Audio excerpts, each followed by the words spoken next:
as gravações. Como eu falei com vocês, hoje nós vamos ter um dia bem diferente, um dia bem especial.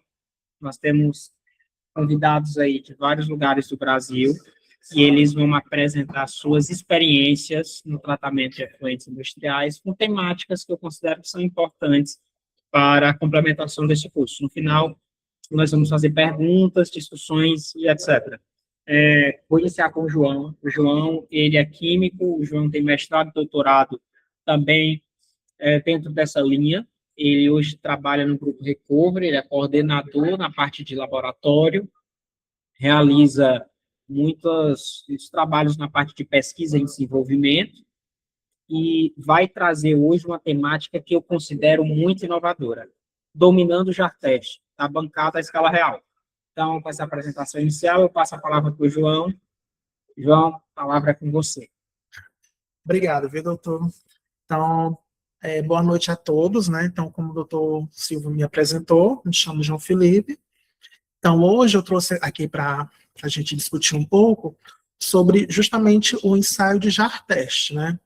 O ensaio de JAR-Teste, ele não se concentra só na realidade do laboratório, certo? Ele é uma etapa fundamental, eu digo até essencial mesmo, para o funcionamento de uma ET e de uma ETA também. Então, o que acontece? Qual é o objetivo do uso do JAR-Teste, né? Então, o JAR-Teste, ele é nada menos que uma simulação, né, de uma planta, de um flotador, um sistema de tratamento em escala real, só que nesse caso utilizamos os meios do laboratório. Então a gente sai da bancada, uns resultados que geramos nesse lugar e leva para a realidade de uma ET, certo? Então o JAR-Teste, ele vai nos propiciar o quê? Ele vai simular, né, como aqui está escrito, uma simulação controlada de cenários, cinética de mistura e interações químicas. O que isso significa? Que na bancada pegaremos o efluente a ser tratado, né, o efluente industrial. Por que efluente industrial, especificamente? Porque o efluente industrial, ele, de acordo com o tipo de indústria, né, a fonte dele, ele vai ter características distintas. Então, eles vão ter características que o diferenciam de outros tipos de efluentes. Então, torna-se necessário, para o melhor tratamento possível, definir parâmetros, definir fatores, né, que vão nos orientar no tratamento. Então, é aqui que entra, por exemplo, a definição de dosagens precisas, né? Então, com o JAR-Teste, definimos a melhor dosagem, a melhor concentração do produto químico a ser utilizado numa ET fisicoquímica. Com isso, vai fazer o quê? Vai maximizar a eficiência de remoção de alguns dos principais parâmetros, né? A presença de sólidos, cor e diminuição de DQO, que é a demanda química de oxigênio.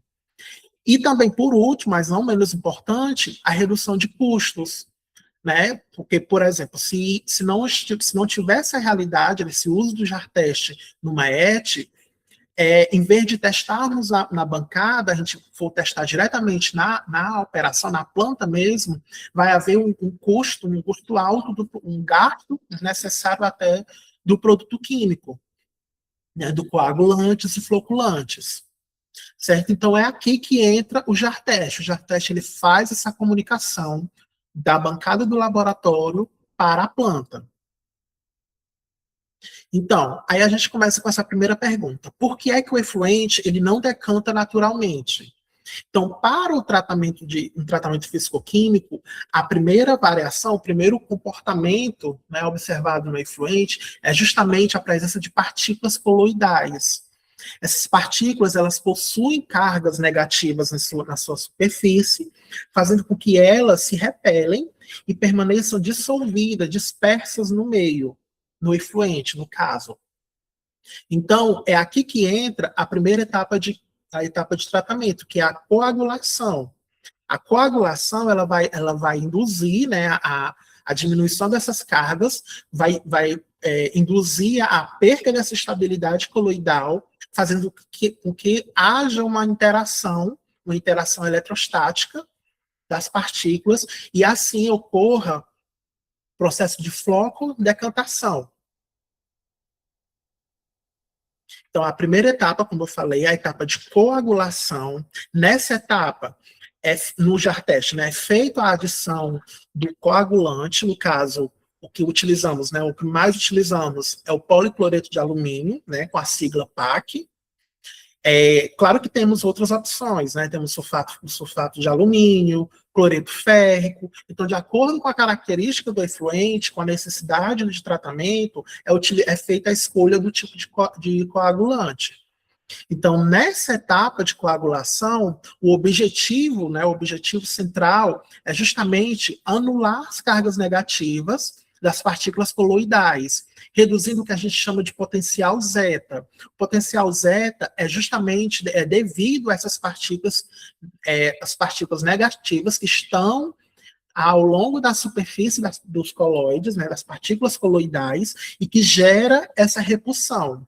Se a gente diminuir esse potencial, reduzir o potencial a zero, vai significar o quê? Vai significar que essas partículas que antes estavam totalmente dispersas ou distribuídas na superfície, elas vão ser desestabilizadas. E é aí que vai entrar a ação do coagulante.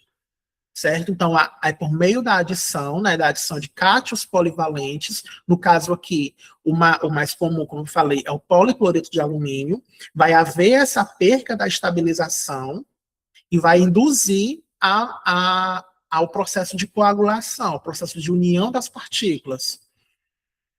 Então, em uma realidade no experimento de JAR-TEST, a cinética exigida, né, a velocidade de agitação exigida, é a mistura rápida. Então, para que o processo mesmo seja efetivo, a adição de PAC ela é realizada na mistura rápida, no primeiro momento do ensaio de JAR-TEST, como eu vou explicar posteriormente. Então, essa dispersão ela deve ser instantânea, né, para garantir o contato antes da precipitação de algum metal que possa existir. Então, aqui temos outro fator, que é o parâmetro crítico, no caso, é o gradiente de velocidade. Então, quanto maior o gradiente, quer dizer, aumentando o gradiente de velocidade, vai aumentar também a agitação, né? Outro processo, o processo posterior à coagulação, é a flocodecantação. Nesse caso, após a adição de PAC, após a adição de coagulante, temos um processo que ocorre, que é o objetivo mesmo, é aglomerar as partículas que foram unidas, né, as partículas formadas no processo após a adição de coagulante, aglomerar elas em um floco maior, por meio da adição de auxiliares de floculação. Que auxiliares de floculação são esses? Na realidade do MAET, né, utilizamos os polímeros de alto peso molecular. O tipo de polímero mais utilizado é o poliacrilamida. Né? Aí temos poliacrilamida com cargas e sem cargas. Temos poliacrilamida, polímeros com cargas positivas, né? Polímeros catiônicos, e os polímeros aniônicos, que são polímeros que têm cargas negativas.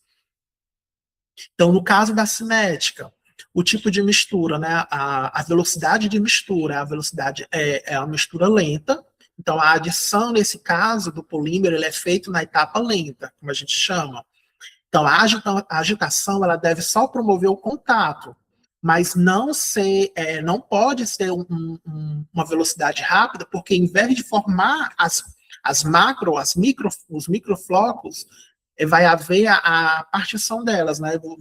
Quando a gente submete uma agitação rápida, vai haver a quebra desses flocos. Então, a gente vai perder o processo final, que é justamente essa separação física.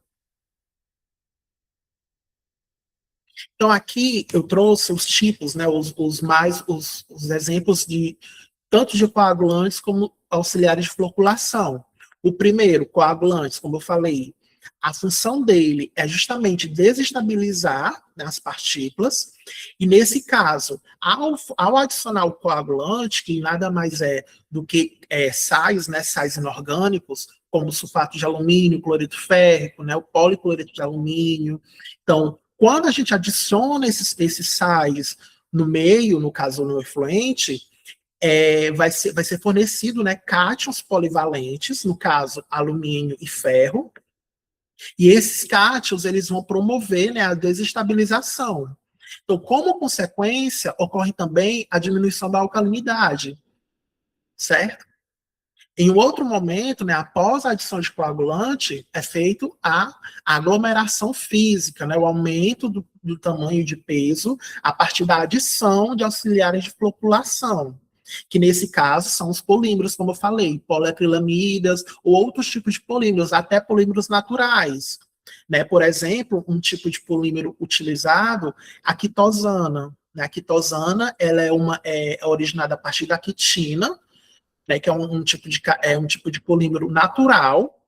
Por exemplo, uma das principais fontes de quitosana é as cascas de camarão.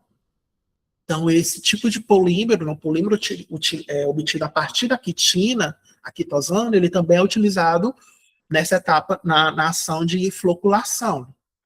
Então, como eu falei, temos polímeros com cargas negativas, que nós chamamos de aniônicos, né, polímeros aniônicos, polímeros catiônicos ou não iônicos, ou seja, polímeros que não possuem cargas. Uma outra etapa, e também muito importante, é o ajuste do pH. Por que é importante? Primeiro, se o pH ele estiver muito alto, um pH alcalino, né, na faixa acima de 7, pode ocorrer a precipitação de metais. Então, por exemplo, um efluente industrial de origem, sei lá, vamos dizer assim, de lavagem ácida, né, de metais, de aço, por exemplo, que utilizam processos eletroquímicos, que utilizam tipos de metais, como níquel, cromo, ferro. Se o efluente for mantido um pH, uma faixa de pH alta, no processo de tratamento pode haver também a precipitação de metais, por meio da formação que a gente chama de hidróxidos metálicos. Outra importância também da manutenção do pH é justamente na eficiência dos coagulantes. Botando aqui, desculpa. Porque o tipo de coagulante, eles precisam de uma faixa de pH, eles têm uma faixa de pH ideal. Por exemplo, o PAC, ele tem uma faixa entre 6,5 a 8 de pH. Então, é necessário, sim, o ajuste de pH antes da adição de coagulantes e de floculantes. Mas indo mesmo para a realidade do JAR-teste, né, o experimento de JAR-teste. Como eu falei, o experimento de JAR-teste ele é essencial no funcionamento de uma ET, né? Então, é nesse momento em que tanto nós do laboratório como os operadores da ET, eles vão para a bancada, a gente vai para a bancada e simula a nossa realidade. Então, o JAR-teste, ele tem uma combinação de jarros, né? Por isso o nome JAR-teste, de jarros, teste de jarros. Então, nós temos modelos de somente 3 jarros, temos modelos de somente 2, ou 4, ou 6. Claro que quanto mais, melhor o tempo, né? O tempo, a agilidade para os ensaios. Então, tem essa questão do porquê que os jarros são quadrados. É justamente porque eles vão impedir a formação de vórtices contínuos. Né? Então, um sistema, os jarros utilizados, eles são geralmente quadrados. E vai justamente simular fielmente a turbulência presente lá no reator mesmo de tratamento. Temos o controle digital e também temos o controle analógico, né? O controle, por assim, manual. Então, aqui a gente controla a velocidade. Então, lembra quando eu falei da velocidade da mistura rápida, mistura lenta? Então, é nesse momento do JAR-teste que a gente vai primeiro fazer a etapa de coagulação, com a mistura rápida, com a posterior adição de floculantes, que nesse caso ocorre com mistura lenta. Então, no JAR-teste, a gente pode tanto automatizar, né, ou fazer mesmo de forma manual. E tem a questão da injeção simultânea. Por quê? Porque, nesse caso, ao adicionar os coagulantes e os floculantes, procuramos diminuir o tempo de adição entre um e o outro. Então, os sistemas de JAR-teste, né, os instrumentos de JAR-testes, eles já vêm adaptados, né, a ver com o sistema de injeção simultânea. Então, definimos a dosagem a ser adicionada, os parâmetros a ser trabalhado, e adicionamos, por meio do sistema mesmo disponível no instrumento, ao mesmo tempo, diferentes concentrações ou diferentes quantidades de produtos a ser testados. Então, aqui só enfatizando, né? Então, temos o primeiro momento, que é a mistura rápida. Na mistura rápida, ocorre a injeção do coagulante. Claro que também tem o ajuste de pH. Então, o ajuste de pH ele é até anterior à adição de coagulante. Então, ajuste de pH, depois disso, é feita a injeção de coagulante, né? PAC, cloreto férrico.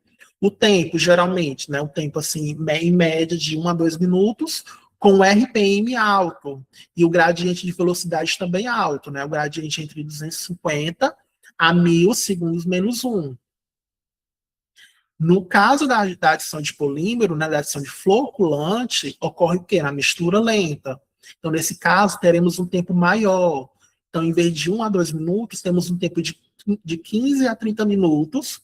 E, nesse caso, a adição é feita com RPM baixo, né, e o gradiente de velocidade também baixo.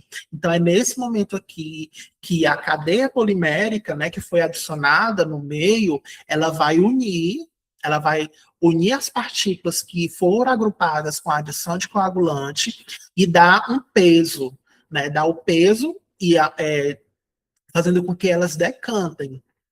Então, nesse momento, ocorre o que? A sedimentação. Então, a sedimentação também é um processo também de 15 a 30 minutos, onde não há nenhum RPM, né? Não há mais nenhuma agitação, e é o momento que vai haver a decantação por gravidade. Certo? Então, as partículas que antes estavam dispersas, na mistura rápida, elas foram agrupadas, foram desestabilizadas, agrupadas com a adição de polímero, e depois ocorreu o quê? O peso, né? Elas ganharam pesos e foram e decantaram, sedimentaram. Então, aqui é um exemplo de protocolo, né? O que nós seguimos na prática mesmo de jar teste. Como eu falei, a primeira etapa é justamente a varredura de pH. É nesse momento que vamos testar, né, vamos separar as quantidades de material de efluente, né, os volumes de efluentes a ser tratado. Por exemplo, para um sistema que utiliza 6 jarros, separamos das mesmas quantidades, por exemplo, 1 litro de efluente em cada jarro, o efluente bruto. É feita uma variável, é utilizada uma variável, no caso o pH. Então, nesse caso, nesse primeiro momento, é estabelecido uma dosagem única de coagulante e iremos só variar o pH. Então, em um jarro, podemos deixar com pH 5,5, o outro 6, 6,5. Então, são valores definidos, né? Então, aqui temos aqui, ó, um pH ácido, né, e o pH básico, e uma variação entre eles, também com pH neutro. Então, aqui teremos uma variação de pH, como tem esse gráfico aqui, ó, no eixo X, tem uma variação de pH, e é feita a adição de coagulante, e é observado o quê? Que após o período no jar teste, é feita a coleta do efluente do sobrenadante, e é feita a análise de algum parâmetro. O parâmetro principal, né, um dos mais utilizados, é justamente a turbidez. Então, aqui a gente consegue definir, ó, como está aqui no eixo Y, temos a turbidez residual. Relacionando essa variável, esse parâmetro, com a faixa de pH utilizado, podemos encontrar um mínimo dessa curva, tá vendo? Então, esse mínimo ele vai nos dar o valor de pH ideal, que vai nos fornecer a menor turbidez residual. Então, aqui a gente consegue determinar, por exemplo, nesse caso aqui, né, podemos estimar que o valor de pH ideal foi de 6,5, que nos deu uma baixa turbidez residual. Então, aqui a gente já consegue fixar esse valor de pH a ser utilizado na próxima etapa. A próxima etapa é o momento que a gente vai variar a dosagem de coagulante. A dosagem de coagulante ela pode ser expressa também em miligramas por litro, né? Ou fazendo a conversão em ppm, partes por milhão, desculpa. Então, nesse caso, feita a determinação do pH, vamos manter o mesmo pH, no caso 6,5, e vamos aumentar gradativamente a dosagem de coagulante. Então, vamos variar aqui de 10 a 60, por exemplo, nesse exemplo que eu coloquei, 10 a 60 miligramas por litro do coagulante a ser testado. Iremos também submeter ao ensaio de Jar-Test, né? Vamos deixar na agitação rápida para a posterior agitação lenta. E no final, após o processo de sedimentação, iremos coletar o sobrenadante. E esse sobrenadante, como eu falei, será avaliado no parâmetro relacionado à turbidez. E, novamente, né, iremos traçar uma curva onde o mínimo dessa curva ele vai nos dizer qual a dosagem ideal com a baixa turbidez residual. Então, nesse caso aqui, ó, a gente encontrou, podemos assim dizer, uma dosagem de 40 miligramas por litro do coagulante a ser utilizado. Então, aqui a gente já tem para uma realidade, né, um tipo de efluente, que a dosagem ideal para ele, nesse exemplo, é de 40 miligramas por litro do coagulante.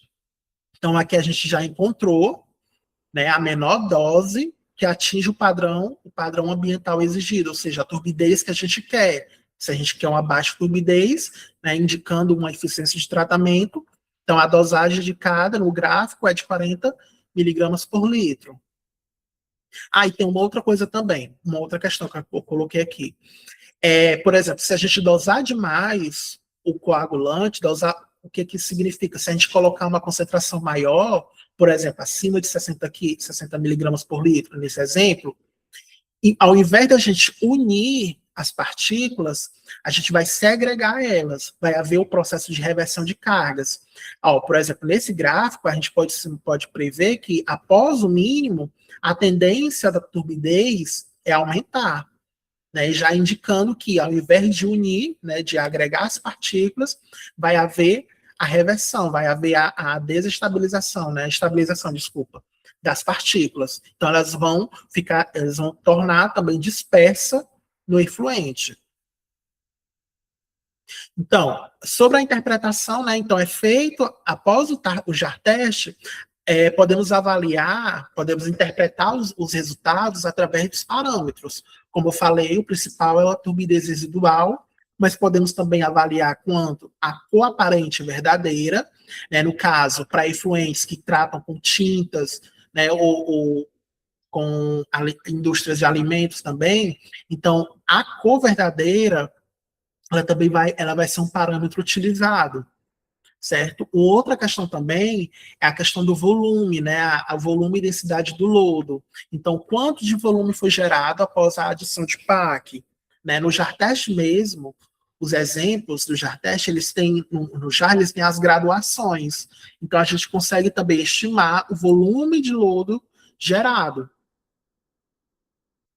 Pronto, então feito o experimento de Jar-Test, definido o pH ideal e a dosagem ideal, como é que a gente consegue levar esse resultado do laboratório para a realidade da ET, né, para a nossa planta? Então, nesse caso, a gente tem que ter o conhecimento também, principal, né, a vazão do efluente. Então, a gente precisa saber a vazão da ET, quantos metros cúbicos por dia é tratado, fazendo essa vazão da ET, multiplicando pela dose ideal do Jar-Test, né, em miligramas por litro dividido por 1.000, a gente consegue determinar a massa do produto ativo. Né? Por exemplo, o PAC, o policloreto de alumínio, o produto ativo dele é óxido de alumínio.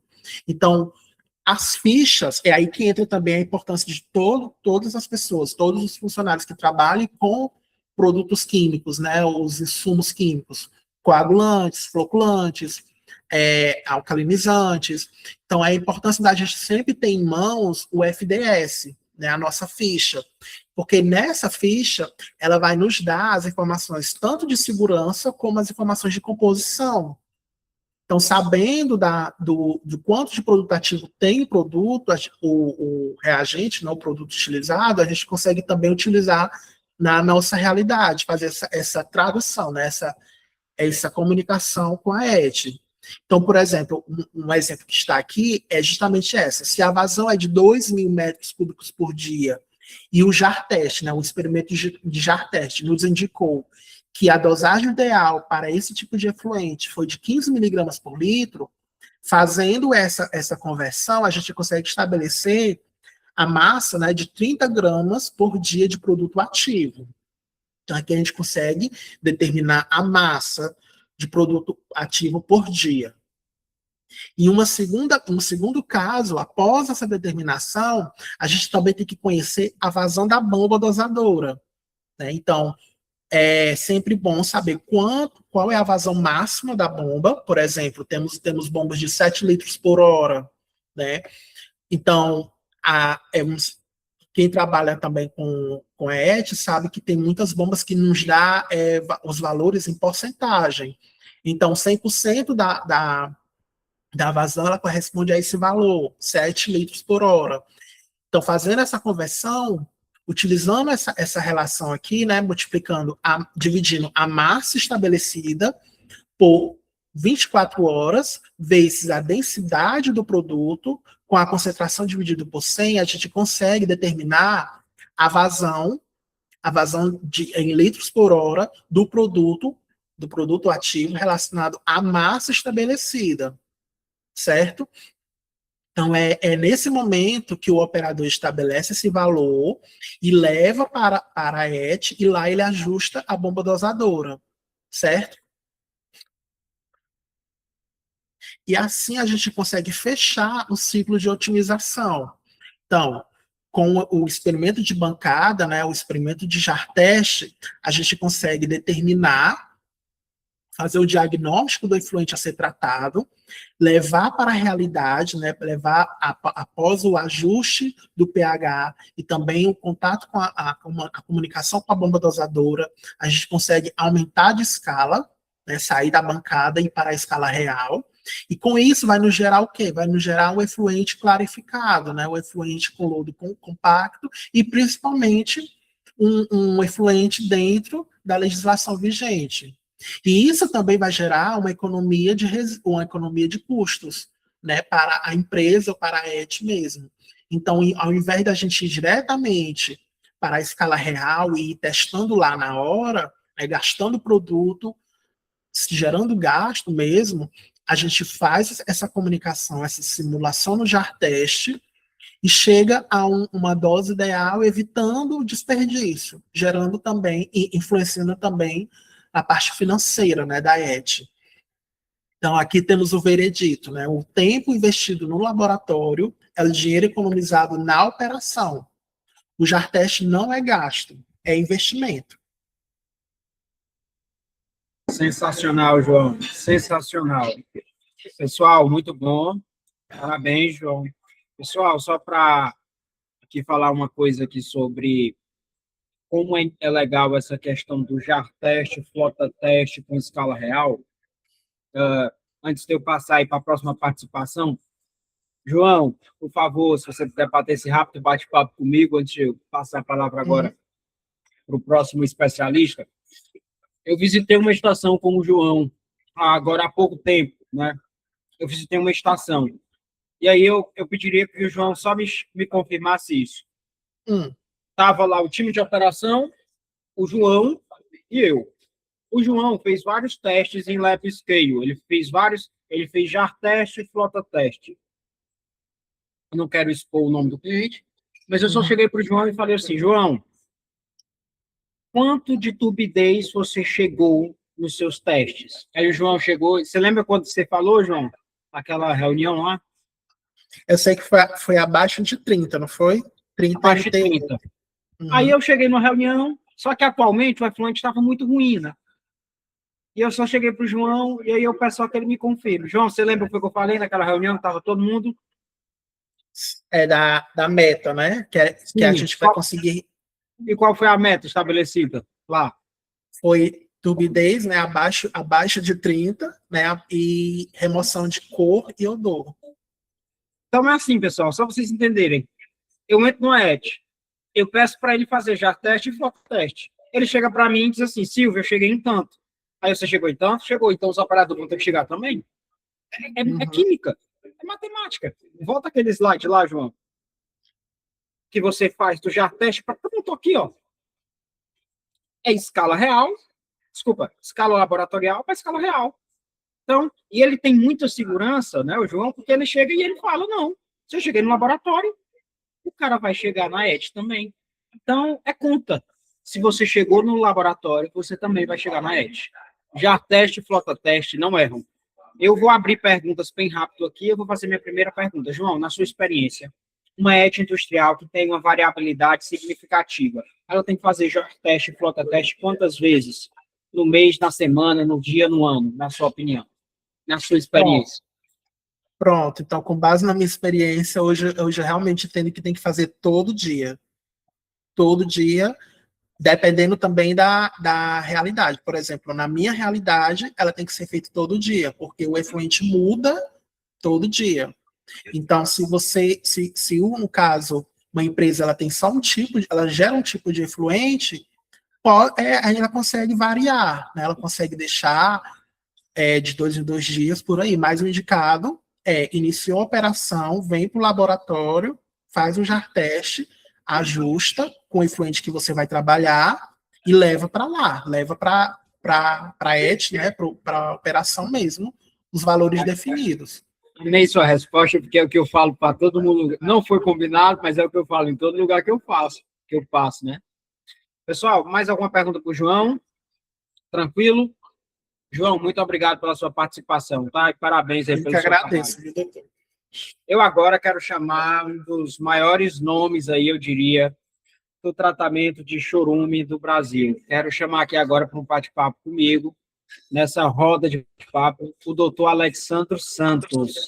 Boa noite, doutor Alexandro. Tudo bem? Boa noite, Silvio. Pô, com uma apresentação dessa, fico até encabulado, né? Olha quanta gente tem na sala, poxa, mó vacilo falar assim, né? Brincadeira. Alexandro, eu vou apresentar rapidamente nesse bate-papo, mas também vou passar a palavra para ele. Alexandre tem mais de 20 anos, 30 anos de experiência na área de águas e efluentes. Eu vou deixar que ele se apresente aí um pouco sobre as empresas que ele passou. Também é doutorando, está aí na sua fase final de doutorado, tese, etc. Tem uma ampla experiência, passou pela, eu diria, pela das maiores multinacionais. Então, queria pedir, inicialmente aqui nessa rota de especialistas, que o Alexandre fizesse aí uma rápida apresentação de sua carreira e suas experiências no mundo de águas e efluentes. Ok. Boa noite a todos, tá? Consegue me ouvir bem? Eu tenho 50...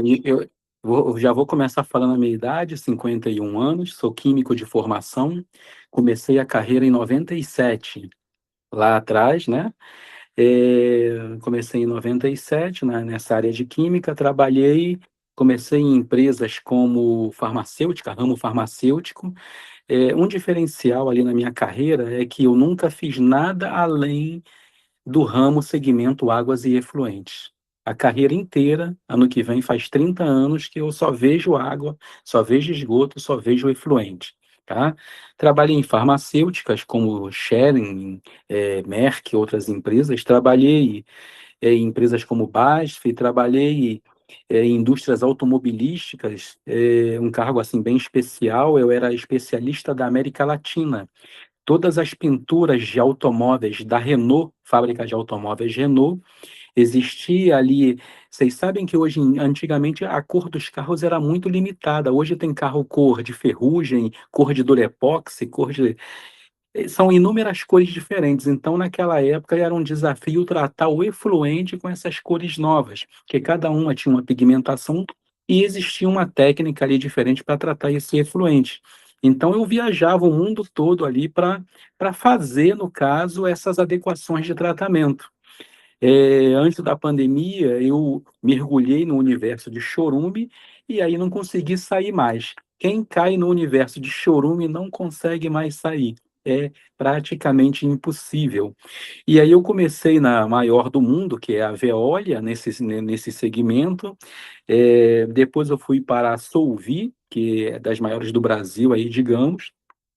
E depois da Solvi, eu vim para ciclos ambiental, que aí automaticamente a Egea tomou posse, adquiriu, e hoje eu faço parte do grupo Egea no Brasil, tá? Meu cargo é gerente de ETC, que é a Estação de Tratamento de Chorume, que é o maior aterro sanitário da América do Sul, com uma geração aí de mais ou menos 1.700.000 litros por dia, tá?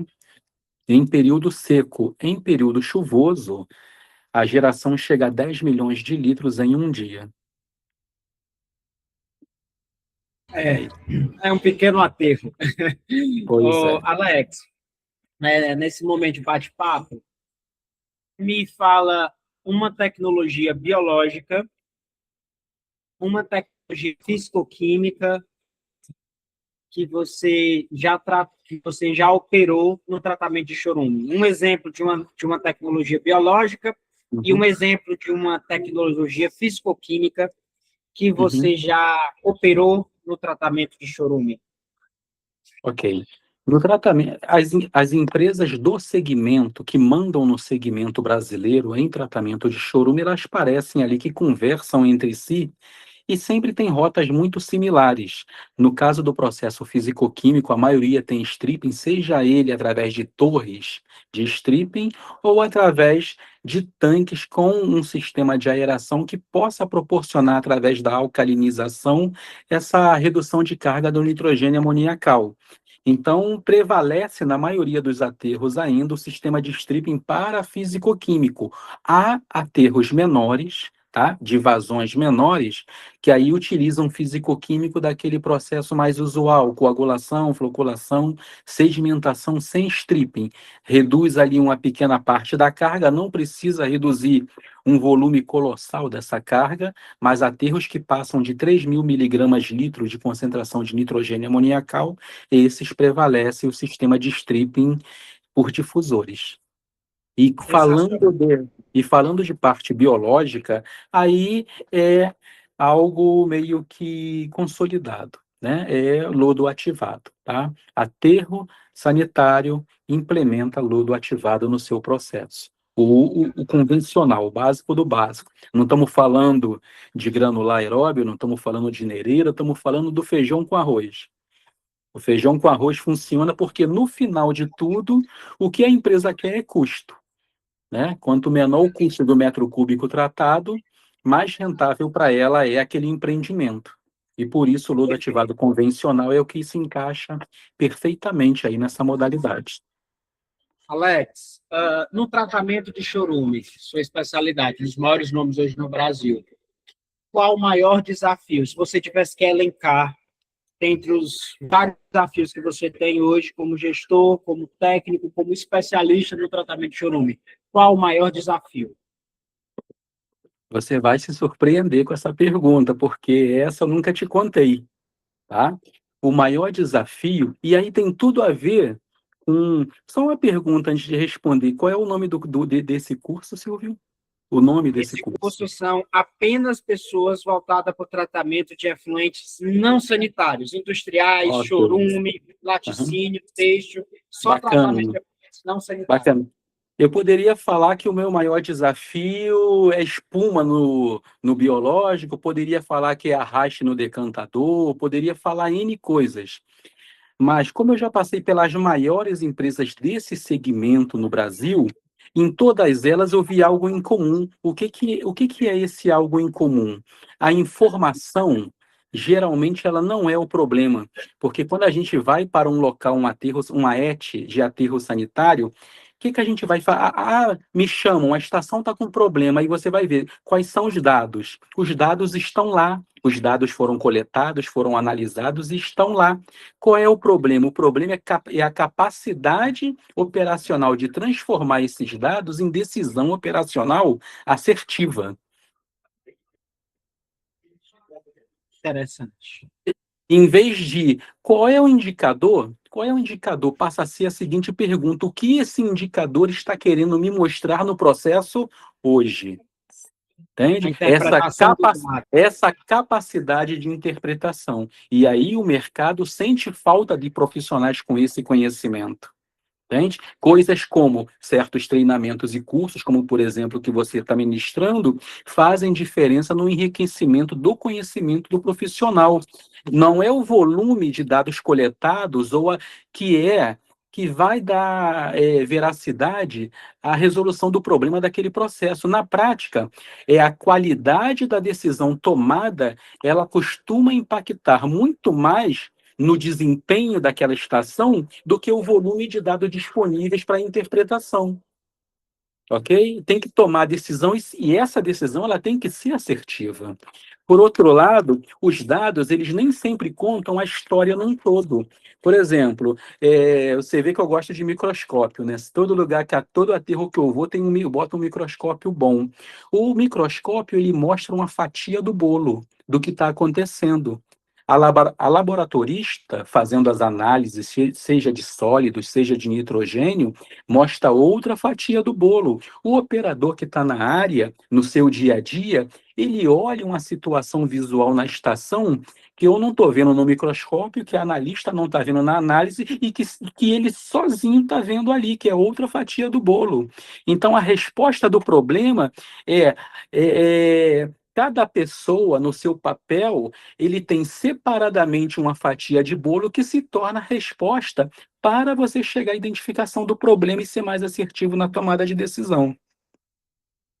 E o grande problema é essa sinergia acontecer, entende? Esse é o grande desafio. Muito bacana. Alex, minha última pergunta. Qual é a sua opinião sobre uso de osmose reversa no tratamento de chorume? Sua experiência e a sua opinião técnica no uso de osmose reversa como técnico, como especialista no tratamento de chorume. Qual é a sua opinião? Vamos contar essa história muito rapidamente de trás. Por que uma empresa adota essa tecnologia de osmose reversa, né? A osmose reversa é um sistema de filtração que uma barreira vai existir ali para filtrar esses poluentes e vai ter 30% teoricamente de rejeito e 70% de permeado. Só que esse rejeito, ele é uma concentração infinitamente maior do que o chorume no seu dia a dia. Se eu tenho 2.500 miligramas litro de nitrogênio amoniacal, que é o poluente principal, digamos assim, ali do chorume, eu passo a ter 6.000, 7.000 de nitrogênio amoniacal no meu rejeito. Então, por exemplo, quando a gente fala em custo de tratamento, para tratar chorume, em média no Brasil, a gente coloca aí um número de R$ 50 o metro cúbico, o custo padrão. Né? Para tratar rejeito, é R$ 200 o metro cúbico, em torno de 160, 170, mais a logística para você levar esse rejeito até o fornecedor, até o cliente, desculpe, até o fornecedor, que vai receber esse concentrado para fazer o tratamento. E aí você ainda fica sendo aquele corresponsável ali até a destinação final. Então, quando as empresas que optam para montar esse sistema de osmose são aquelas que, por exemplo, casos que eu já vi acontecer, existe uma ética com capacidade de 20 metros cúbicos hora. Aí o aterro ele vai fazendo o quê? Ele vai ganhando forma, ganhando tamanho.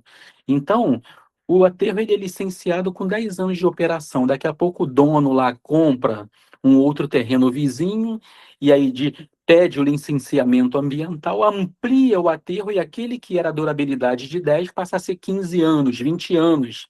Automaticamente mais chorume é gerado nesse processo. E aquela ET concebida inicialmente se torna pequena para aquela vazão de chorume de geração. Então, a empresa ela tem que tomar uma decisão muito rápida. E que decisão é essa? Vou montar outra ET.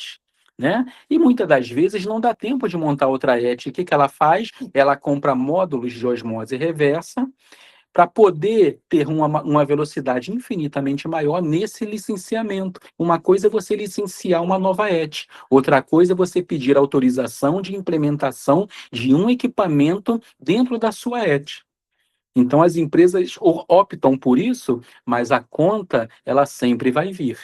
E aí ela começa a gerar passivos ambientais, que é o caso quando você foi comigo lá, por exemplo, lá em Belém, tá? Que aí fica com 100 mil metros cúbicos, 150 mil metros cúbicos de algo que fica ou recirculando no aterro, isso quando o aterro permite, ou fica sendo estocado para ser destinado a um custo infinitamente mais alto no processo. Então, na minha opinião, osmose reversa em tratamento de chorume, ela é perfeita para polimento final, mas para tratar chorume bruto, o custo-benefício dela é extremamente caro. Tá? E não é compensador. Agora, como polimento final é perfeito. E por que que é perfeito no polimento final?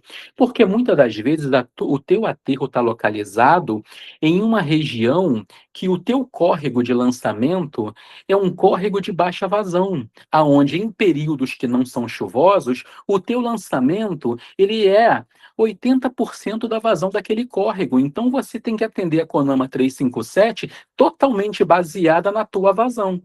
E aí a osmose funciona perfeitamente. Espetacular, pessoal. Não sei se vocês pegaram aí a ideia. Lembram que nós conversamos lá em um dado momento do curso?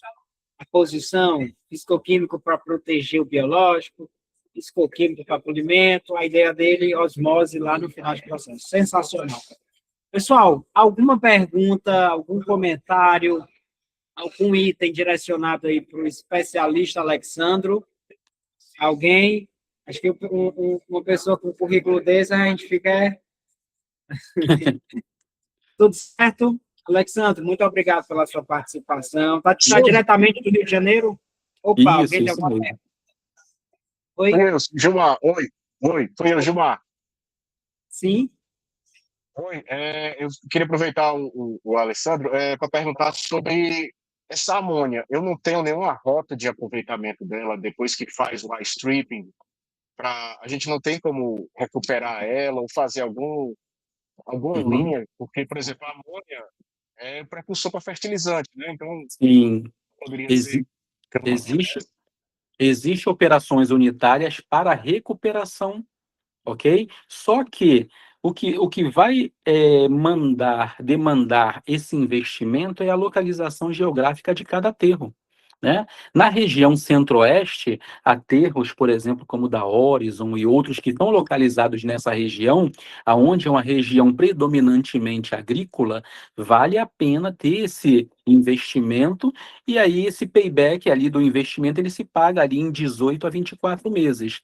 Agora, a região sudeste, região sul, aonde não predomina exatamente esse tipo de nicho de mercado, aí acaba que as empresas não optam por fazer esse reaproveitamento. Elas preferem pegar o chorume tratado da osmose e isso sim virar um nicho de mercado vendendo essa água que sai da osmose como água de reuso.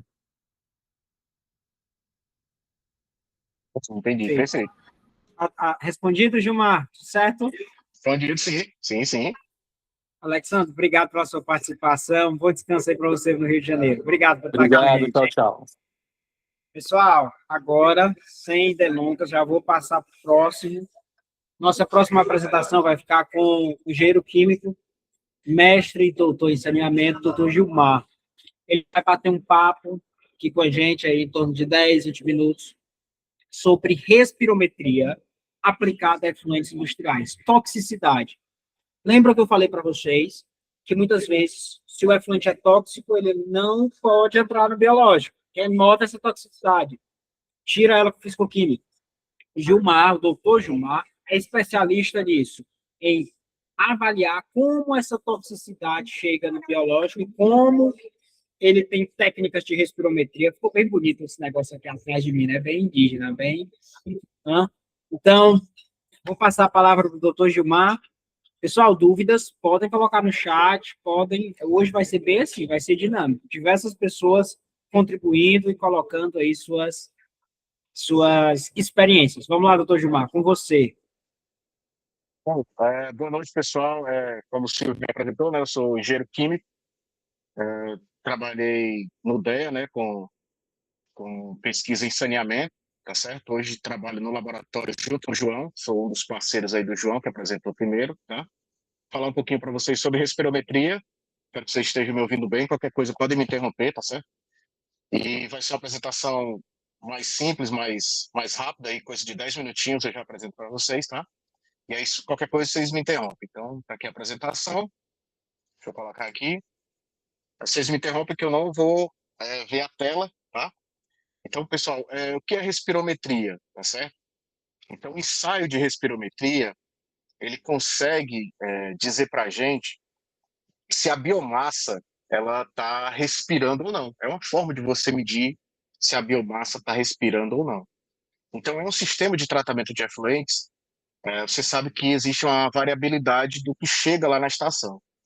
E aí, durante essa mudança de variabilidade, durante essa mudança de efluente, acontece que a biomassa ela precisa absorver essa carga, né? Se ela é robusta, né? Se o teu sistema é robusto, né? Se você tem uma grande quantidade de SSV, geralmente teu sistema é bem robusto, ele tem uma alcalinidade elevada, ele consegue aguentar as flutuações de pH.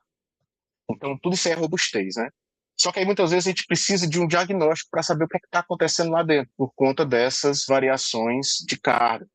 Então, algumas vezes a gente tem aí uma estação de tratamento que está rodando por sanitário, sanitário, sanitário, e de repente ela recebe uma carga que ela não sabia o que é, chega um efluente com uma cor, e aí de repente você tem um mês inteiro de problemas com o teu lodo morrendo, o lodo flotando, que ele deveria decantar, ele acaba flotando.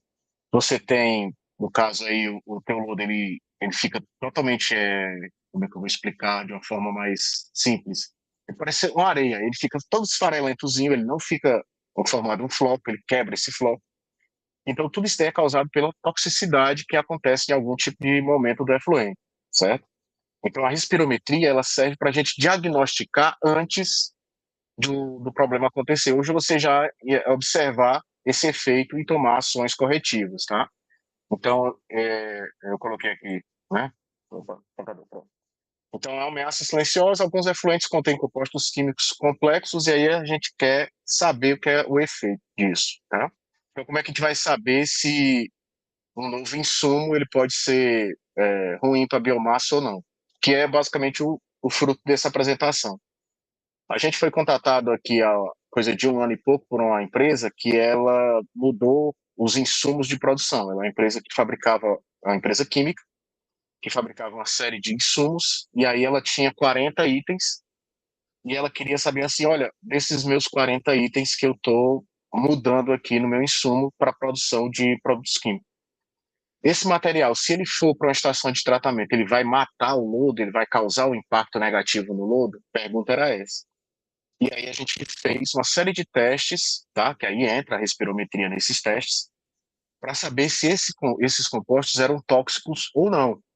Então a gente fez o teste do OCDE 301B, que é um teste de toxicidade, e a gente fez respirometria, certo? Para poder avaliar como isso causaria no efeito no lodo para um reator, certo? Então, assim como os seres humanos, os seres vivos mais complexos, os micro-organismos também respiram, né? Principalmente aeróbios, né? No caso, aeróbios aqui, respirando oxigênio. Né? Ele pode fazer outro tipo de respiração, né? Não precisa ser o oxigênio como aceptor de elétrons, pode ser qualquer outra coisa, sulfato, nitrito, ferro, mas no caso aqui, por exemplo, do oxigênio, né? O oxigênio, como vocês sabem, é o aceptor de elétrons mais eficiente que existe. Isso é causado porque ele tem dois elétrons desemparelhados lá no subnível 2π, né, o X e o Zzinho lá. Vocês lembram daquela distribuição eletrônica que a gente faz, né? Ele tem dois elétrons lá, então, na verdade, ele é um binodal, ele consegue ter dois ligantes ali. Então, ele é o aceptor de elétrons mais efetivo, por isso a gente respira oxigênio, e por isso processos aeróbios em que as bactérias respiram o oxigênio, eles são mais fortes, eles conseguem processar mais matéria orgânica, eles conseguem se recuperar com uma maior velocidade, tá? Então, o ensaio da respirometria é esse ensaio de medir a quantidade de oxigênio que o micro-organismo consegue absorver.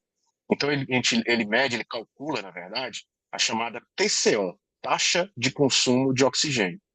Como é uma taxa, então isso aqui já denota que é um padrão cinético, tá? Então, ela é uma cinética de consumo de oxigênio por tempo. Então, a respirometria é uma técnica em que você consegue medir a capacidade de consumo de oxigênio por tempo, a TCO, beleza? Beleza. O OCDE 301B é um teste do vaso do CO2 fechado, certo? Que a gente chama. É uma forma de a gente medir CO2 para a gente também saber se as bactérias estão morrendo ou não. É outra forma de medir, que no caso são 2 testes que eu estou mencionando para vocês. Tá? Então, a respirometria, quando a gente visita um cliente, a gente faz isso aqui, a gente monta esse círculozinho aqui. Ó. Eu vou lá, coleto um lodo, esse aqui é um lodo ativado de uma indústria têxtil, certo? A gente vai lá, coleta uma amostrazinha de lodo, pegou lá uma amostrazinha representativa, 1 litro de lodo. Esse daqui é o respirômetro da marca Beluga, certo? E aqui o software que ele registra esses pontos, tá? Então a gente monta isso daqui, colocou o nosso lodo, e aí a gente vai fazer a medição de cinética com o tempo. Então o que é que a gente espera encontrar? A gente espera encontrar uma taxa de consumo de oxigênio variável com o tempo. Então essa taxa de consumo ela deve diminuir com o tempo, a não ser que eu coloque um estímulo lá dentro do meu backer, do meu sistema. Então, dá uma olhadinha aqui. Esse daqui é um exemplo que eu uso bastante, porque é bem representativo do que eu quero explicar. Então, como eu mencionei, é uma cinética, tá certo? Ó, então, no eixo do Y, você tem a TCO, taxa de consumo de oxigênio, miligramas por litro por hora, e aqui no eixo do X, o tempo. Então, é muito comum, quando você dá a primeira leitura, e aí ele marcar um ponto de taxa de consumo de oxigênio. Se eu não forneço nenhuma fonte de carbono, o que é que essa cinética me diz? Me diz que essa taxa de consumo de oxigênio vai cair com o tempo. Por quê? Porque ele vai consumir o oxigênio e consumir a matéria orgânica. Ele consome a matéria orgânica e respira, e aí ele consome o oxigênio. Então ela tem essa carinha de uma cinética de primeira ordem, certo? Um decaimento de primeira ordem. E aí o que é que a gente faz como teste? A gente pode colocar um estímulo. Então isso aqui, ó, chegou, vem aqui, ele estabilizou, aí eu pego e coloco uma fonte de carbono, uma glicose, uma sacarose, um acetato, qualquer fonte de carbono. Automaticamente ele vai fazer esse efeito aqui, ele vai subir instantaneamente. Por quê? Porque eu adicionei uma fonte de carbono. Então ele vai começar a processar mais matéria orgânica, vai respirar mais e vai comer aquela matéria orgânica. Aí isso é um estímulo. Então eu consigo medir a capacidade do lobo. Aí você pergunta, Gilmar, e aí o efeito da toxicidade? Ele tem essa linha aqui de baixo, essas 2 linhas vermelhas, que indicam que o lodo está executando uma respiração endógena, ou seja, ele não está se alimentando do que está dentro do teu tanque, não está se alimentando do que está junto do teu reator, da matéria que tu está fornecendo. Então, automaticamente, ela vem para essa região aqui, ó, certo? Entre essas 2 linhas vermelhas. Indicam o quê? Que teu lodo não está se alimentando, que o teu sistema ele não está processando matéria orgânica e muito provavelmente ele está começando a morrer. Teu lodo começa a cessar a atividade microbiana. Então esse ensaio ele consegue te dar essa ideia de que o teu sistema está morrendo ou não, por assim dizer. Tá? Você consegue medir a eficiência. Nesse momento que eu estou mostrando aqui para vocês, o que é que eu consigo ver? Que o meu tanque de aeração, olha como é que está o perfil da cinética dele, como ele já se aproxima de uma linha reta, de uma cinética de primeira ordem, indicando o quê? Que a atividade no meu tanque de aeração não era ideal, não estava adequada. No caso aqui, foi por conta de pH.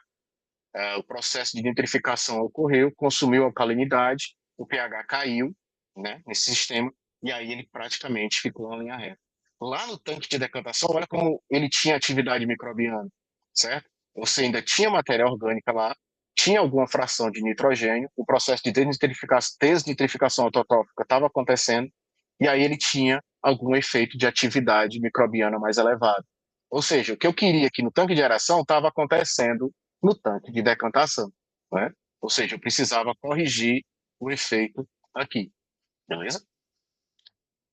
Então, o que é que a gente espera quando a gente lê um respirograma, né? Um ensaio de respirometria? A gente quer que ele tenha uma cinética semelhante a uma cinética de primeira ordem, certo? E a partir do momento em que a gente adicionar estímulos, o lodo responda a esses estímulos. Se esse estímulo for favorável ou não, a atividade do lodo vai aumentar. Se esse estímulo não for favorável, a atividade do lodo vai cessar, que aí a gente vai saber se ele é tóxico ou não. Né? Aí aqui eu queria mostrar para vocês esses dois gráficos. Então, quando ele tem esse efeito de aumento, né, essa elevação do consumo, é uma indicação de que ele está saudável, ele está consumindo. Quando ele atinge esse momento de uma cinética de ordem zero, né, indica que você tem compostos tóxicos, né, que aí bloqueiam as vias metabólicas das enzimáticas e aí você não tem a devida ação do micro-organismo. Então a gente fez esse estudo de caso, tá? No caso eu fiz 2 testes, né? Por isso que eu estou falando do OCDE 301B e respirometria, né? A gente testou 40 insumos químicos que a empresa pediu. Eu montei um experimento com algumas garrafas que eu deixei por 28 dias, ou seja, o inóculo era lodo aeróbio, o substrato eram os produtos que a empresa me forneceu, e aí eu consegui fazer essas medições para saber se aquilo era tóxico ou não. Adicionalmente, eu consegui medir o CO2 e também medir carbono orgânico total, para saber quantos carbonos tinham no começo do processo e quanto tinha no final do processo. E aí, a grosso modo, o que é que eu informei para o cliente? Olha, desses teus 40 aqui, tantos X são tóxicos. Então, se eles forem para um sistema biológico, ele vai matar o sistema biológico. No final, a conclusão era essa, né? Então, o perfil era esse, ó. Então, ele tinha esse perfil aqui quando era biodegradável, ele tinha esse perfil durante a aclimatação, ele tinha um perfil de uma inibição tardia, ou seja, ele tinha compostos que começavam a degradar, mas que depois eles se tornavam tóxicos durante o processo de degradação, e aí o micro-organismo não resistia. E tinha alguns compostos que eram totalmente tóxicos à biomassa. Então, nesse caso aqui, ó, que foi um dos produtos que eles me deram, foi o Indigo Blue, que é um dos produtos lá dele, e a gente testou e funcionou muito bem. Teve um aumento de consumo desse material, funcionou ótimo, foi perfeito. Esses dois produtos, o SUV Preto e o SUV Preto S, é a nomenclatura que eles me mandaram, né? Então não tenho como arbitrar sobre o nome da amostra. Então ele começou com a degradação baixa, mas aí depois, com o tempo, ele começou a degradar, ou seja, ele precisava de mais energia, ele precisava gerar mais enzimas para começar a degradação, certo? Ou seja, funcionava, não era tóxico. Esses aqui, que foram o Supra Bleach e o Reduce SA, começou a remoção muito boa, mas depois começou a degradação, ou começou a não degradar mais e foi tóxico para os micro-organismos. E por fim, esses aqui, ó, o PolyQuest, o BioLoser, o BioLoser XT, foi totalmente tóxico para microbiota.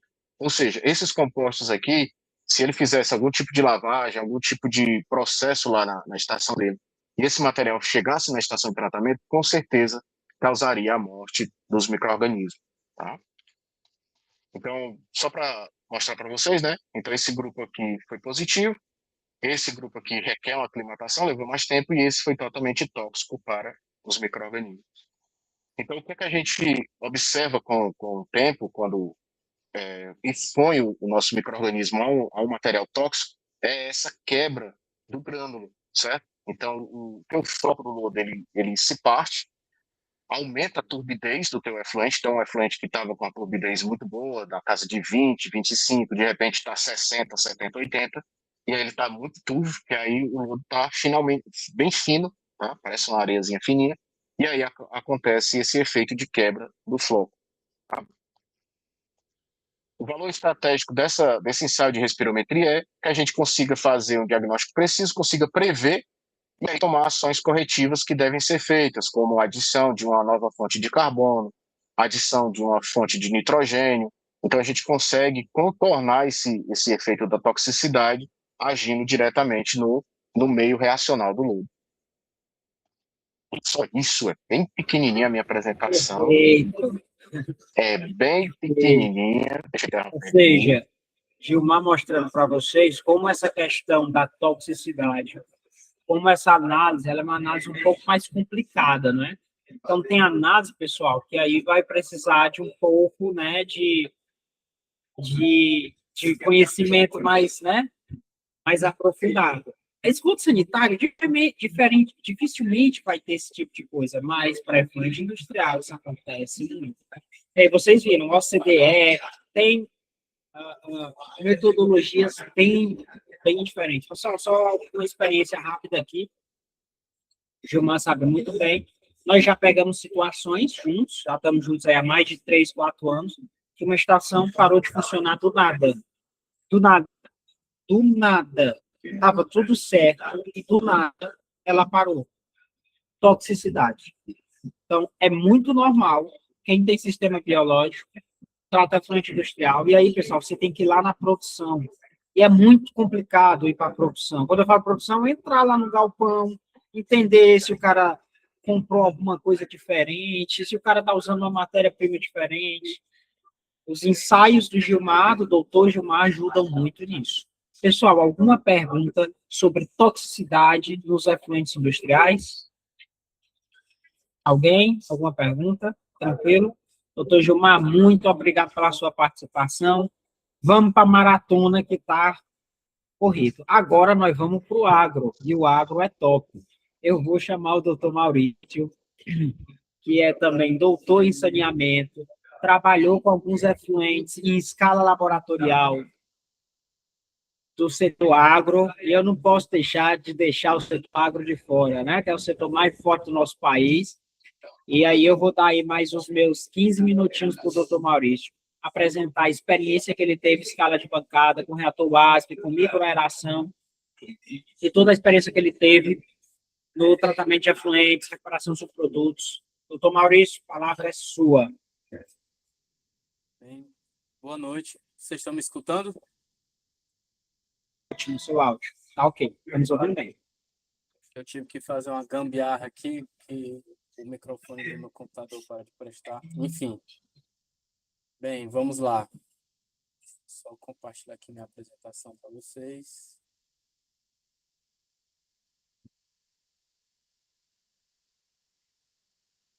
Vocês estão vendo? Perfeito, está apresentando sim.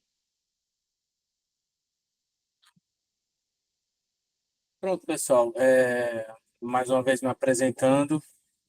Eu sou o Maurício, eu sou engenheiro ambiental e sanitarista, sou mestre e doutor em saneamento ambiental. Tá certo? Eu conheci o Silvio e o Gilmar, né, durante o mestrado, eles já estavam no doutorado. A gente já se conhece aí há uns 6, 7 anos.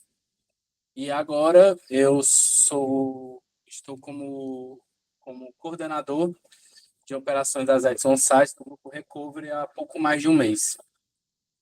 E hoje eu vim aqui apresentar para vocês um resumo, assim, bem breve, do que foi a minha pesquisa do mestrado. Como o Silvio disse, eu trabalhei com efluente agropecuário, mais especificamente proveniente da suinocultura, em que eu testei reatores WASB convencionais e principalmente um reator WASB com advento de uma tecnologia emergente, que é a microaeração. Vou explicar mais detalhadamente aqui. Bem, o título da minha dissertação, né, só para vocês saberem, a título de curiosidade, foi o tratamento da água residuária de suinocultura, utilizando processos biológicos anaeróbios e microaeróbios em reatores de alta taxa, como vocês aprenderam aqui com o Silvio nas primeiras aulas, né, a questão de tratamentos anaeróbios e microaeróbios e reatores de alta taxa, né, tratamentos de alta taxa.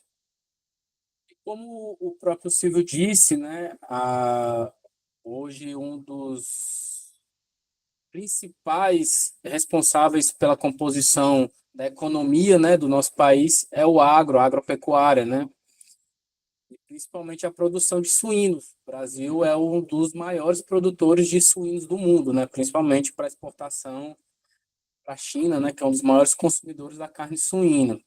E como qualquer atividade, como a gente viu aqui, a suinocultura ela gera bastante efluente.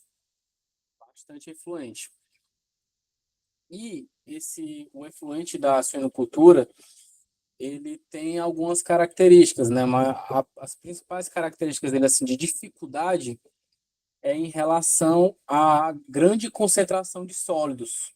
né, devido ali o efluente ser principalmente composto pelas fezes e pela urina dos animais, né? Isso tendo em vista a criação, não o abatedouro dos animais.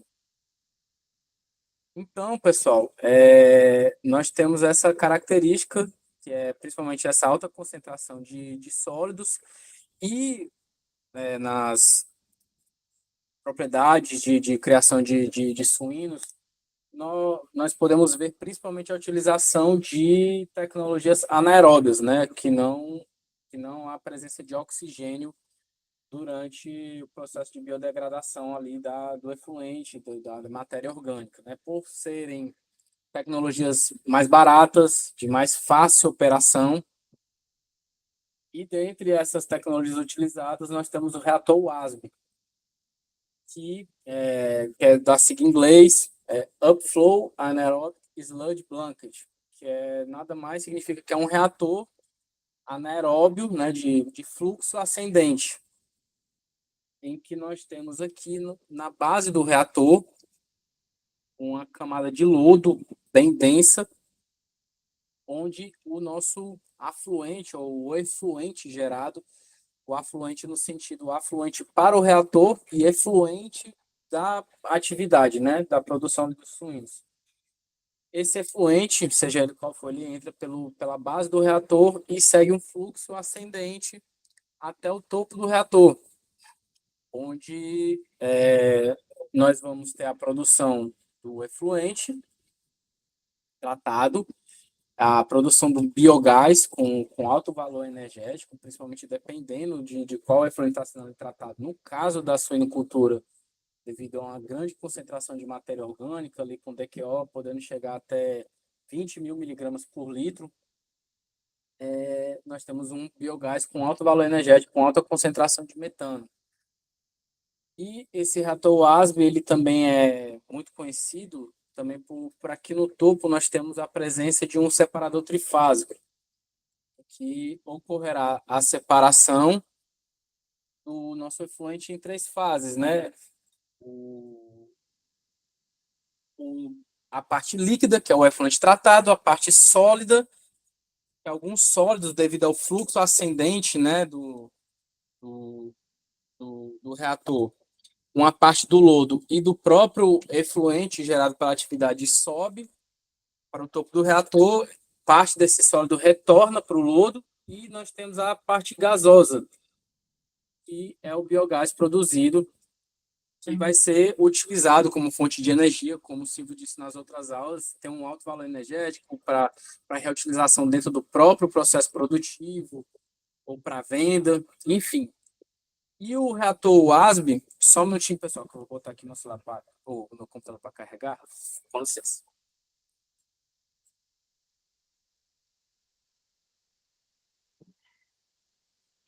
E o reator WASB, como eu já disse, reforçando, ele tem essa característica principalmente de ser um reator de alta taxa, que o Silvio explicou muito bem, que é essa alta relação entre o tempo de retenção de sólidos, né, do lodo, a idade do lodo, em relação ao TDAH, que é o tempo que uma partícula de afluente demora para ser tratada e sair como efluente do reator. E devido a essa alta razão, né, de idade do lodo e TDAH, nós temos reatores que necessitam de menores volumes. Então, é uma tecnologia que é largamente utilizada no nosso país, de fácil operação, entre aspas, né, assim, uma tecnologia que aguenta bastante o baque, mas também se você largar a mão lá, ele vai morrer. Tá certo? Então, é bastante utilizado, principalmente em países de clima tropical, né, de clima quente, como é o caso do Brasil. Só que nós temos algumas questões. Como eu disse, o afluente da suinocultura ele tem uma alta concentração de sólidos. E o reator WASB, como ele é uma tecnologia anaeróbia, ele não tem a presença de oxigênio, a digestão anaeróbia, né, que é o processo de degradação da matéria orgânica, sem a presença de oxigênio, ela é dividida em 4 etapas, basicamente. E a primeira etapa da digestão anaeróbica é a hidrólise, que é aquela quebra da matéria orgânica mais complexa ali, ou seja, ela é fundamental para o restante do processo. Então, quando o reator Osby ele lida com esse tipo de água residuária com alta concentração de sólidos, ele tem uma certa dificuldade. Ele lida muito bem com efluentes sanitários, né, como nós temos nas nossas ETs aí, on-sites, várias delas operando com reator WASB, mas no caso aqui da água de residuário de silvicultura, ele tem uma certa dificuldade, muitas vezes sendo necessário 2 etapas de tratamentos anaeróbios para conseguir ali o efluente que atenda os parâmetros da legislação. Então, quando ele lida com esses efluentes com alta concentração de sólidos, pode ter uma baixa remoção de matéria orgânica, né, DQO, DBO, consequentemente, uma menor produção de metano. E qual seria a solução para esse problema, né? Primeiramente, nós pensamos no aumento do TDAH, né? O maior tempo ali para o lodo, tá em contato com aquele efluente, para quebra dos sólidos, para quebra da matéria orgânica complexa, mas para isso nós temos que ter um maior volume. E aí não faz sentido, né? Já que nós temos o advento de uma tecnologia com um reator de alta taxa que demanda menor volume, menor área para instalação, não faz sentido a gente aumentar o TDAH, aumentar o volume, e a gente vai ter um gasto maior, tanto de instalação quanto de operação. Então, o que seria uma alternativa? Aí nós chegamos na microaeração, que foi a tecnologia emergente utilizada durante tanto no meu mestrado quanto no meu doutorado, né? Aqui no meu mestrado focado para tratamento de silvicultura. E a microaeração, pessoal, ela nada mais é do que a injeção de pequenas quantidades de oxigênio num reator anaeróbio, né? Lembrando sempre que tratamentos anaeróbios não têm a presença de oxigênio, como o reator WASB, e tratamentos aeróbios têm a presença de oxigênio, a presença de aeração, como o MBBR, entre várias outras tecnologias aeróbias. E essa injeção dessas pequenas quantidades de oxigênio, ela pode acarretar crescimento ali de micro-organismos facultativos, né, que podem estar presentes tanto em ambientes anaeróbios como aeróbios, um aumento da taxa de hidrólise, né, da quebra da matéria orgânica complexa, uma maior estabilidade do reator, a remoção de H2S do que está presente principalmente no biogás, e também, muitas vezes, dependendo da taxa da microação, um aumento da produção de metano, tá certo? E quais foram os principais resultados aqui, bem resumidamente, para vocês entenderem, dessa minha pesquisa? Nós tivemos até meio que surpreendente, assim, um aumento da remoção de fósforo, né? Um dos principais gargalos das tecnologias anaeróbias é a remoção de nutrientes, né? Muitas vezes nós temos que ter uma tecnologia anaeróbia seguida de uma tecnologia aeróbia, justamente por conta dessa remoção de nutrientes, fósforo, principalmente fósforo e nitrogênio, perfeito? Um efluente sendo despejado num corpo hídrico receptor com alta taxa de nutrientes, né, fósforo e nitrogênio, vai acarretar ali o crescimento né, além da microalgas ali no corpo hídrico receptor. Então, aqui, como vocês podem observar, no efluente proveniente do R2, que é o reator microaeróbio com advento da microaeração, nós tivemos uma remoção bem maior de fósforo total. Muito também por conta desse fósforo total está atrelado principalmente atrelado aos sólidos suspensos voláteis. Então, houve uma grande remoção de sólidos suspensos voláteis durante esse processo aqui. Muito por conta da maior taxa de hidrólise, também acarretado pela microaeração. Como eu disse, nós tivemos uma grande remoção aqui uma grande remoção de sólidos suspensos voláteis. E uma coisa que a gente pôde notar foi a razão entre os sólidos suspensos totais e os sólidos suspensos totais e os sólidos totais, em que nós tivemos uma razão bem menor do efluente tratado pelo reator microaerado, ou seja, nós tivemos um efluente mais solúvel, com a menor concentração de sólidos. Perfeito? E nós também tivemos uma maior remoção de matéria orgânica, como vocês podem ver aqui nessa segunda parte. Remoções de DBO e DQO acima de 70%, enquanto o reator WASB convencional ficou ali na faixa dos 60%.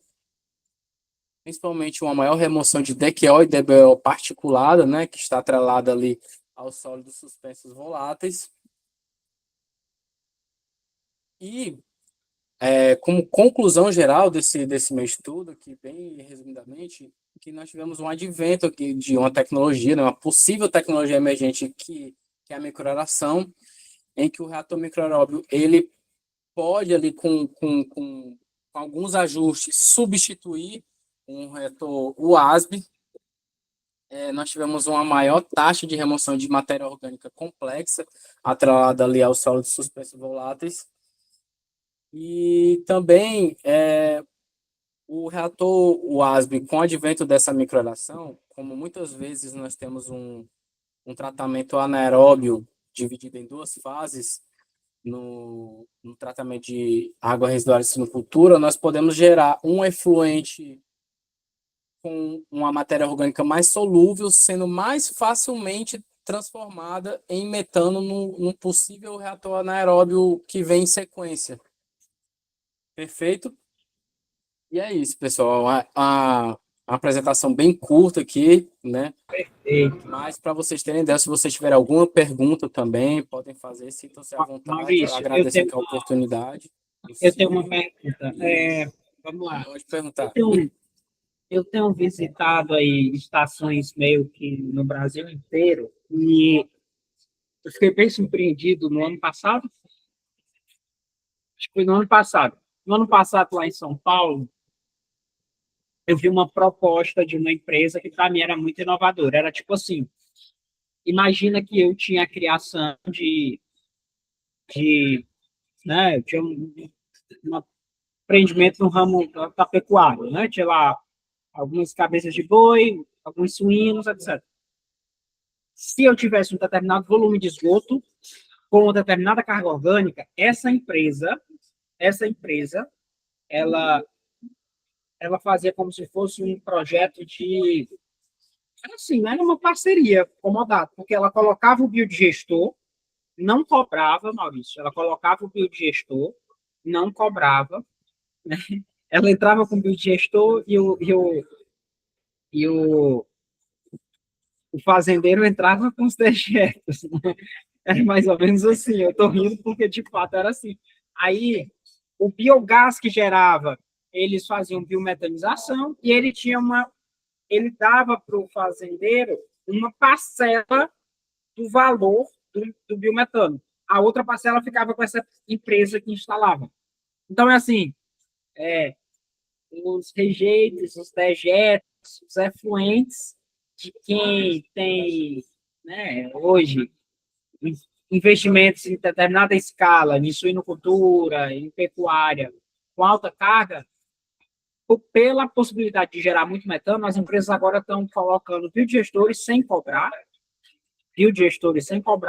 gera o biogás, eles estão uma parcela do rendimento. Na sua opinião, qual a influência dessa tecnologia, o ASP, microaeração, na produção de biogás? Você acha que é uma boa tecnologia? Não interfere na qualidade do biogás para biometano? Qual a sua experiência ou a sua opinião técnica especificamente sobre essa tecnologia na geração de biogás? Perfeito, Silvio. Eu ainda tenho uma curiosidade que antes de entrar no mestrado, eu fiz um estágio na Sadia, em que eu visitei muitas criações de suíno no Mato Grosso. E E lá eles utilizam bastante biodigestor mesmo, né? Porque, querendo ou não, o empresário, né, principalmente desse âmbito, ele vai estar preocupado com o custo que ele vai ter, né?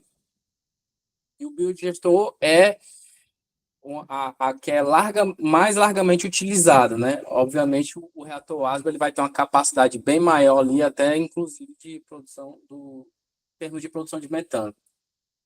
No que tange a microaeração, eu espero que o nosso querido orientador não esteja aqui no nosso curso, né? Porque a microaeração é a menina dos olhos do Dr. André. Inclusive, o Gilmar também trabalhou com microaeração. Eu, por ter trabalhado tanto no mestrado... Como é, Gilmar? Defendo com unhas e dentes. Defende com unhas e dentes. Eu hoje, depois de ter trabalhado tanto no mestrado quanto no doutorado, eu não vejo ela como uma tecnologia do ponto de vista econômico e operacional viável, sabe, em escala real. Porque, por mais que, vamos dizer ali, que seja, possa se facilitar de N maneiras a operação de uma microaeração adequada, eu acho que o custo-benefício não vale a pena, Entendi, sabe? entendi. Perfeitamente. Pessoal, mais alguma pergunta para o doutor Maurício? Encerramos aqui. Perfeito. Maurício, muito obrigado pela sua Eu que agradeço. participação. Pessoal, eu quero fazer aqui um encerramento com uma consideração.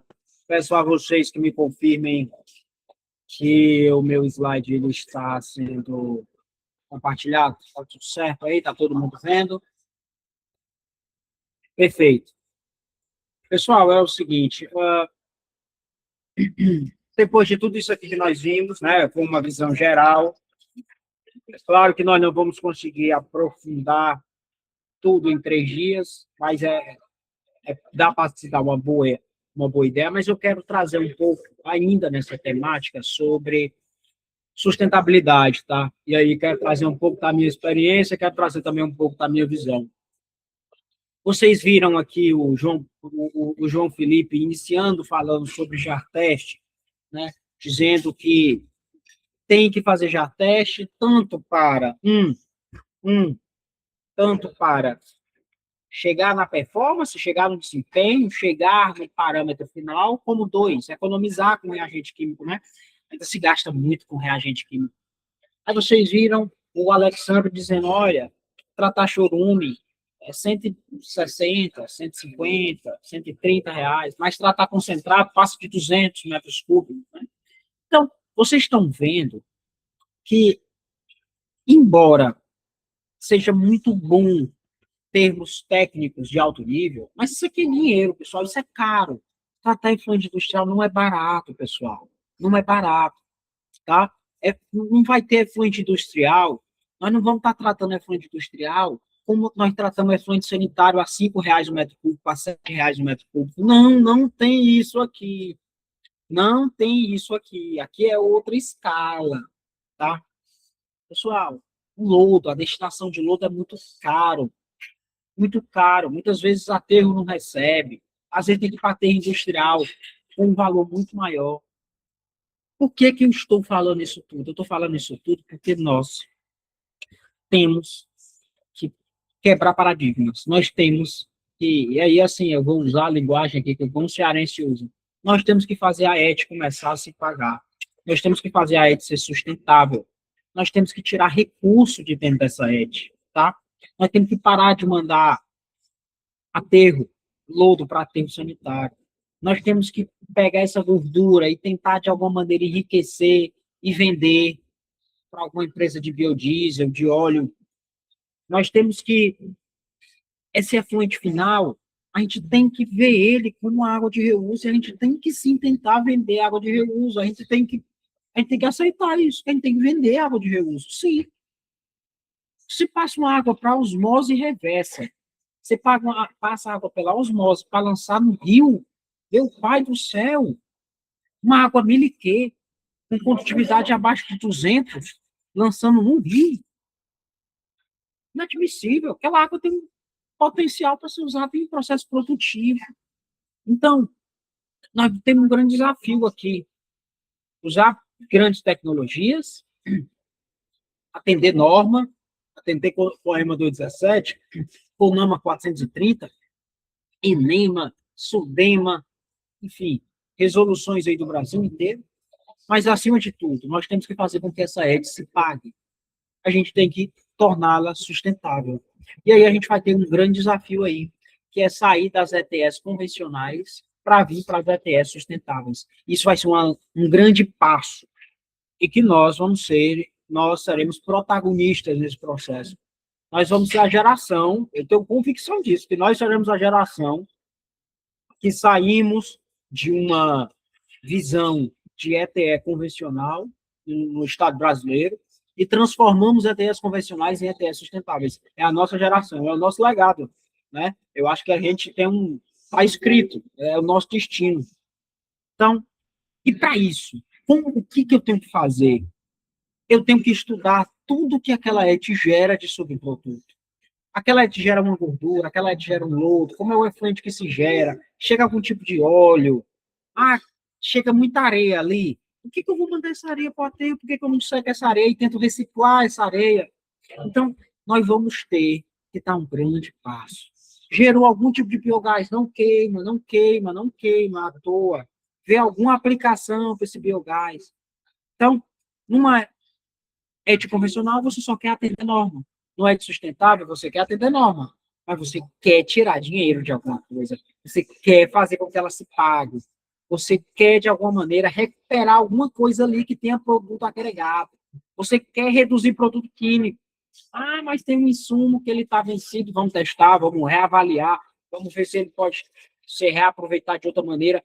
Nós temos que sair da visão da ET convencional e entrarmos em um novo momento, da ET sustentável. Esse é o nosso legado. É a nossa geração que vai fazer essa mudança de chave. Eu tenho convicção do que eu estou dizendo para vocês. Acredite em mim. Numa ET convencional, o lodo vai para o aterro. Numa ET sustentável, esse lodo ele é biossólido, ele é fertilizante, ele é compostagem. Numa ET convencional, você só lança o efluente no rio, no solo. Numa ET sustentável, você reusa, você vende, você guarda, porque no período da seca vai precisar. Você faz um projeto com hidrogênio verde e vende para o hidrogênio verde. No ET convencional, você não está nem para o biogás. No ET sustentável, você aproveita de alguma maneira para gerar calor, para secar o lodo. Você usa esse biogás de alguma forma. Então, nós temos um grande desafio, que é fazer essas ETs se tornarem sustentáveis. Hoje a gente já tem tecnologia para produzir o efluente que a gente quer. Mas agora, nós vamos ter que ter um passo adiante, que é sair de uma visão de ET convencional e torná-la sustentável, achando tudo o que ela gera e abrindo a mente para todas as possibilidades que nós possamos achar, para achar produto de valor agregado. É isso que eu tenho feito, essa tem sido a minha missão de vida.